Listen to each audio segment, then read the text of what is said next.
दोस्तों बहुत बहुत स्वागत है आप सभी का एक बार फिर से। जी हाँ दोस्तों, आज पूरे दिन की कई महत्वपूर्ण और बड़ी खबरें निकलकर सामने आ रही हैं। जानेंगे सभी खबरों को विस्तार से। तो दोस्तों, खबरों में आगे बढ़ने से पहले वीडियो को एक प्यार भरा लाइक जरूर कर दें और ताजा खबरों को जानने के लिए चैनल को सब्सक्राइब भी जरूर कर लें। तो देखते हैं पहली बड़ी खबर क्या निकल कर आ रही है।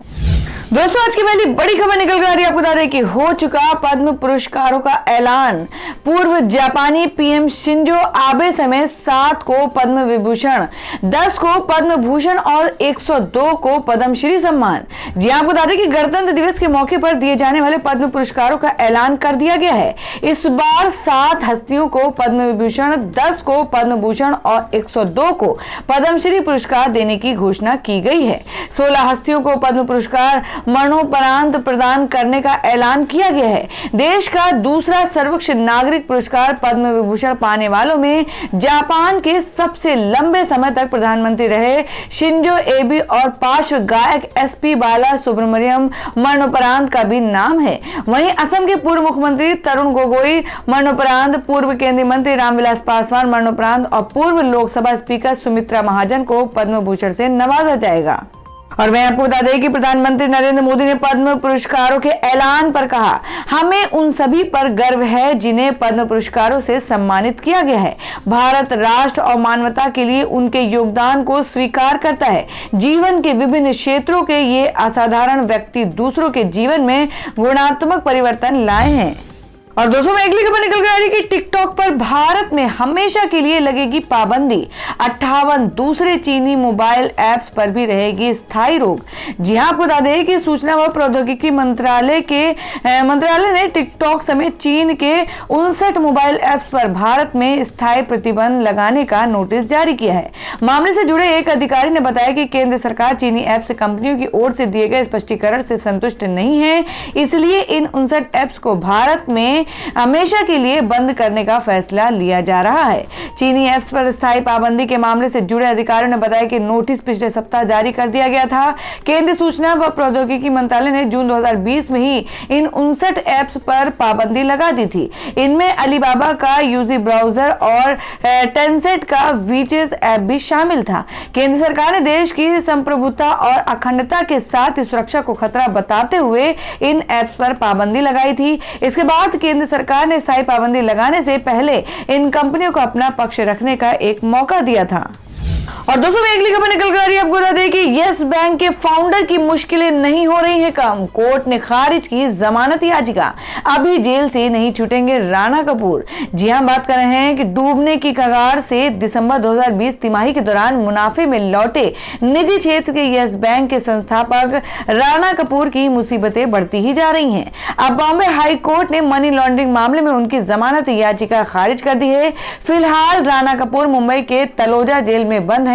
मनी लॉन्ड्रिंग के मामले की जांच कर रहे प्रवर्तन निदेशालय ने राणा कपूर मार्च 2020 में गिरफ्तार किया था। केंद्रीय जांच ब्यूरो यानी सीबीआई भी कॉर्पोरेट गवर्नेंस में गड़बड़ी के आरोपों में कपूर के खिलाफ जांच कर रहा है। और दोस्तों, अगली खबर बता दें कि क्या नेपाल फिर बन सकता है हिंदू राष्ट्र। कम्युनिस्ट पीएम ओली ने पहली बार की पशुपतिनाथ मंदिर में पूजा। जी हां, आपको बता दें कि नेपाल के कार्यकारी प्रधानमंत्री केपी शर्मा ओली ने सोमवार को सुबह सुबह काठमांडू के प्रसिद्ध भगवान पशुपतिनाथ मंदिर में पहुंचकर सबको चौंका दिया। नेपाल के पीएम के तौर पर यह उनका दूसरा कार्यकाल है और वह इससे पहले 3 साल में कभी भी पशुपतिनाथ मंदिर में पूजा अर्चना करने के लिए नहीं आए थे। वैसे भी कम्युनिस्ट नेताओं का धार्मिक मान्यताओं से सरोकार नहीं रहता है, लेकिन जिस तरह से एक दिन पहले ही नेपाल की सत्ताधारी नेपाल कम्युनिस्ट पार्टी के प्रचंड गुट ने उन्हें पार्टी की प्राथमिक सदस्यता से बाहर किया है, उनका हिंदुओं के प्रसिद्ध तीर्थ स्थल पहुंचकर पूजा करना नेपाल की करवट ले रही सियासत का संकेत नजर आ रहा है। आपको बता दें कि कम्युनिस्ट पीएम ओली ने की पशुपतिनाथ मंदिर में पूजा। नेपाल के कार्यकारी प्रधानमंत्री केपी शर्मा ओली अपनी पत्नी राधिका शाक्य के साथ स्थानीय समय के मुताबिक सोमवार सुबह करीब 8 बजे भगवान पशुपतिनाथ मंदिर में पूजा अर्चना के लिए पहुंच गए थे। पशुपतिनाथ एरिया डेवलपमेंट ट्रस्ट के अधिकारियों के मुताबिक इस मौके पर पीएम ओली ने विश्व शांति और राष्ट्र कल्याण के लिए 1,25,000 दिए जलाए। इस मौके पर ओली के साथ उनके कैबिनेट के सदस्य और संस्कृति, पर्यटन और नागरिक उड्डयन मंत्री भानुभक्त धकल भी मौजूद थे। तो दोस्तों, खबरों में आगे बढ़ने से पहले जान लेते हैं आज के माइंड के उसके सवाल को। आज का सवाल है, आपको बताना है कि मुगल शासक औरंगजेब के पिता का क्या नाम था। इसका जवाब आपको वीडियो के नीचे कमेंट बॉक्स में देना है और सही जवाब देने वालों को रैंडमली सिलेक्ट किया जाएगा और वो जीत सकते हैं बम्पर पुरस्कार। तो बढ़ते हैं अगली खबर की ओर। और दोस्तों, अगली खबर निकल कर आ रही है, आपको बता दें कि असदुद्दीन ओवैसी की पार्टी AIMIM गुजरात की सियासत में आई। BTP संघ निकाय चुनाव लड़ेगी। जी हां, आपको बता दें कि पिछले कई महीनों से असदुद्दीन ओवैसी की पार्टी ऑल इंडिया मजलिस इत्तेहादुल मुस्लिमीन के गुजरात की सियासत में एंट्री लेने की खबरें आ रही थी। अब इसका आधिकारिक रूप से गुजरात प्रवेश हो गया है। दरअसल ये पार्टी छोटू वसावा की भारतीय ट्राइबल पार्टी यानी BTP के साथ गठबंधन कर चुनाव लड़ेगी। सूबे में स्थानीय निकाय चुनाव की तारीख घोषित हो चुकी है और अगले माह इसके वोट पड़ेंगे। ऑल इंडिया मजलिस इत्तेहादुल मुस्लिमीन के गुजरात पहुंचने के बारे में जानकारी देते हुए AIMIM गुजरात के प्रदेश अध्यक्ष साबिर काबलीवाला और महासचिव हमीद भट्टी ने पत्रकारों से कहा, हम यहां सत्तारूढ़ भाजपा को अपना मुख्य प्रतिद्वंदी मानते हैं। हम BTP के साथ स्वराज के चुनाव लड़ेंगे। हम अकेले नहीं हैं बल्कि कई स्थानीय नेता और कई अन्य दल पार्टी के साथ संपर्क में हैं। हमीद भट्टी बोले, गुजरात के लोग कई सालों से ओवैसी से मिलने हैदराबाद जाते थे और कहते थे कि आप गुजरात के लोगों की आवाज बने। इसलिए लोगों की इच्छा को ध्यान में रखते हुए ओवैसी साहब ने निर्णय लिया कि अब की गुजरात में प्रवेश करेंगे। और दोस्तों, अगली खबर आ रही है पश्चिम बंगाल से। जी हां, आपको बता दें कि ममता बनर्जी का पलटवार। कहा, मेरा अपमान कर सकती है BJP लेकिन बंगाल का अपमान सहन नहीं करूंगी। जी हां, आपको बता दें कि पश्चिम बंगाल की मुख्यमंत्री ममता बनर्जी ने विक्टोरिया मेमोरियल की घटना को लेकर निशाना साधा है।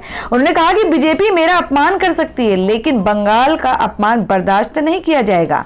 ममता बनर्जी ने BJP को फर्जी पार्टी कहते हुए बंगाल के लोगों से कहा कि वे BJP से पैसे ले ले मगर चुनाव के दौरान मतदान केंद्र पर जाकर तृणमूल कांग्रेस को ही वोट करे। उन्होंने कहा कि BJP तुम्हें पैसे का लालच दे सकती है। अगर वे ऐसा करते हैं तो आप पैसे ले लीजिएगा लेकिन वोट हमें ही दीजिएगा। BJP पूरी तरह से फर्जी पार्टी है। वे मेरा अपमान कर सकते हैं लेकिन मैं बंगाल का अपमान बर्दाश्त नहीं करूंगी। BJP खुद BJP का सम्मान नहीं करती है। और दोस्तों, अगली खबर निकल कर आई जो कि मुंबई किसान रैली को लेकर है। जी आपको बता दें कि शरद पवार बोले, राज्यपाल के पास कंगना से मिलने का वक्त किसानों से नहीं। जी आपको बता दें कि कृषि कानूनों के खिलाफ विरोध प्रदर्शन करने के लिए महाराष्ट्र के अलग अलग हिस्सों से किसान मुंबई के आजाद मैदान में जमा हुए। रैली में पूर्व केंद्रीय कृषि मंत्री और NCP प्रमुख शरद पवार, प्रदेश कांग्रेस अध्यक्ष बाला साहेब थोराट ने भी हिस्सा लिया है। वहीं शिवसेना नेता और कैबिनेट मंत्री आदित्य ठाकरे ने अपने प्रतिनिधि को भेज दिया था। और दिल्ली में किसानों के समर्थन में मुंबई में आयोजित की गई किसानों की रैली को संबोधित करते हुए NCP प्रमुख शरद पवार ने कहा कि ठंड के मौसम में पंजाब, हरियाणा और उत्तर प्रदेश के किसान पिछले 60 दिनों से आंदोलन कर रहे हैं।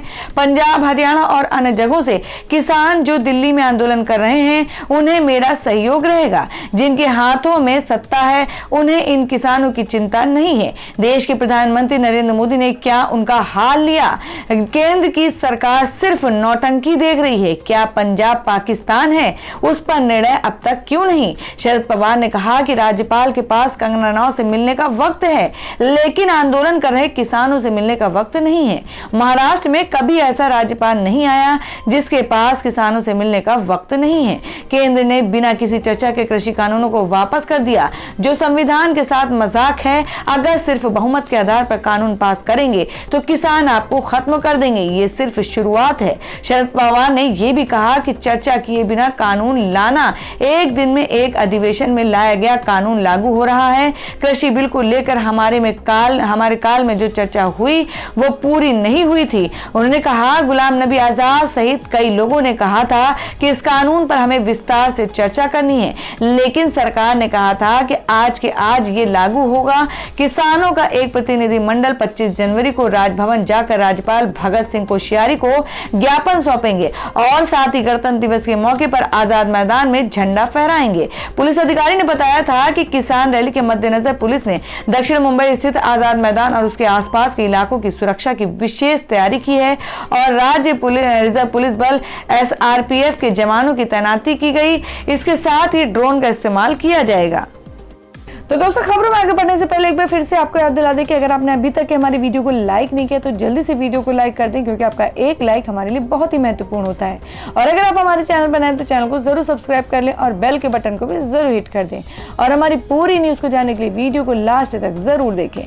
बढ़ते अगली खबर की ओर। और दोस्तों, मैं अगली खबर निकल कर आ रही है आपको बता दें कि टीआरपी घोटाले के बदले अर्नब गोस्वामी ने पार्थो को कराई 40 लाख की मौज। चार्जशीट के हवाले से अखबार का दावा। जी हां, आपको बता दें कि टीआरपी स्कैम की जांच जैसे जैसे आगे बढ़ रही है वैसे वैसे इसमें नए खुलासे होते जा रहे हैं। अब broadcast audience research counselling BARC India के पूर्व सीईओ पार्थो दास गुप्ता ने मुंबई पुलिस को दिए एक लिखित बयान में दावा किया कि 2 छुट्टियों के खर्च के बदले में अर्नब ने उन्हें 12,000 अमेरिकी डॉलर दिए थे। साथ ही 3 साल में कुल 40 लाख रुपए का भुगतान किया। इसके बदले में उन्होंने रेटिंग में छेड़छाड़ करके उनके चैनल को फायदा पहुंचाया। इंडियन एक्सप्रेस की रिपोर्ट के मुताबिक 11 जनवरी को मुंबई पुलिस की ओर से इस केस में 3600 पेज की सप्लीमेंट्री चार्जशीट दाखिल की गई थी, जिसमें पार्थो दास गुप्ता और गोस्वामी के बीच की व्हाट्सएप चैट है। साथ ही 59 अन्य व्यक्तियों के बयान भी लिए गए हैं, जिसमें बार्क के पूर्व कर्मचारी और केबल ऑपरेटर शामिल हैं। वहीं ऑडिट रिपोर्ट की रिपब्लिक टाइम्स आज तक के समेत कई चैनलों के नाम है। ये सप्लीमेंट्री चार्जशीट पार्थो बार्क के पूर्व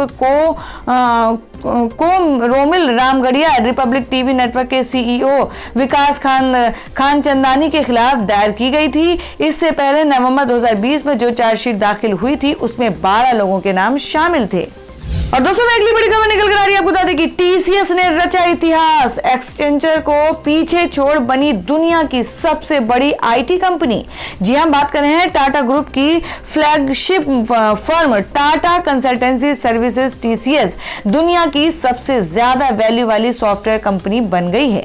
टीसीएस ने सोमवार को एक्सेंचर को पीछे छोड़ते हुए ये मुकाम हासिल किया है। टीसीएस का मार्केट कैप 169.9 अरब डॉलर, करीब 12 करोड़ 43 लाख 540.29 करोड़ रुपए को पार कर गया है। पिछले साल अक्टूबर में भी एक ऐसा मौका रहा जब भारत की इस दिग्गज आईटी कंपनी ने एक्सचेंजर को सबसे ज्यादा मार्केट कैप वाली सॉफ्टवेयर कंपनी के मामले में पीछे छोड़ा था। रिलायंस इंडस्ट्रीज के बाद भारत में 12 लाख करोड़ से ज्यादा का मार्केट कैप का प्रतिमान बनाने वाली कंपनी का रिकॉर्ड भी टीसीएस के नाम है।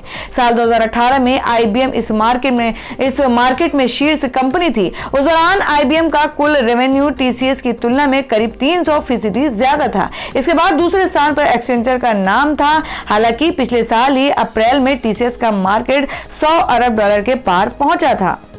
और दोस्तों, अगली खबर में बता दें क्या है देश भर में सोने और चांदी का ताजा भाव। जी आपको बता दें कि हफ्ते के पहले दिन ही धड़ाम हो गया सोना, चांदी चमकी, जाने कितना सस्ता हुआ गोल्ड।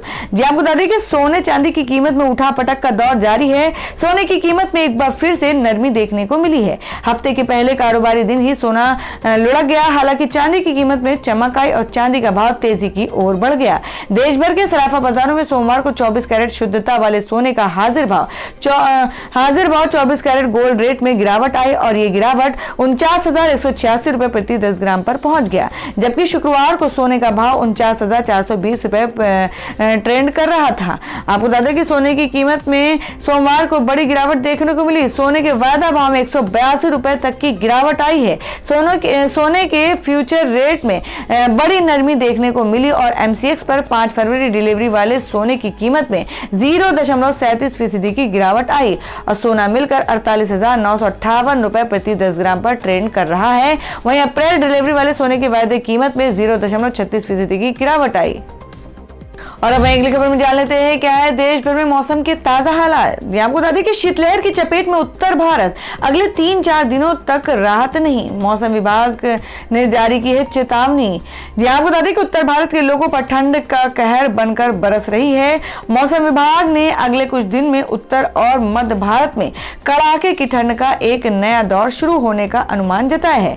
मौसम विभाग के अधिकारी ने कहा है कि शुक्रवार तक तापमान में 4 डिग्री सेल्सियस गिरावट का अनुमान है। पश्चिमी विक्षोभ के जम्मू कश्मीर से उत्तर पूर्व की ओर बढ़ने से 25 जनवरी से शुष्क उत्तर पश्चिमी हवाएं जोर पकड़ने लगेंगी। अगले 3-4 दिन तक उत्तर भारत के मैदानी इलाकों और इससे लगे मध्य तथा पश्चिमी भारत के हिस्सों में इनका प्रभाव बना रहेगा। तो दोस्तों ये थी अब तक की सभी बड़ी खबरों की अपडेट्स। टुडे ब्रेकिंग न्यूज और लेटेस्ट खबरों को देखने के लिए हमारे चैनल को सब्सक्राइब जरूर कर लें, वीडियो को लाइक और शेयर भी जरूर कर दें अपने दोस्तों और रिलेटिव्स के साथ। तो दोस्तों फिर मिलेंगे काम की खबरों और सरकारी योजनाओं की एक और नई वीडियो के साथ। तब तक के लिए धन्यवाद दोस्तों।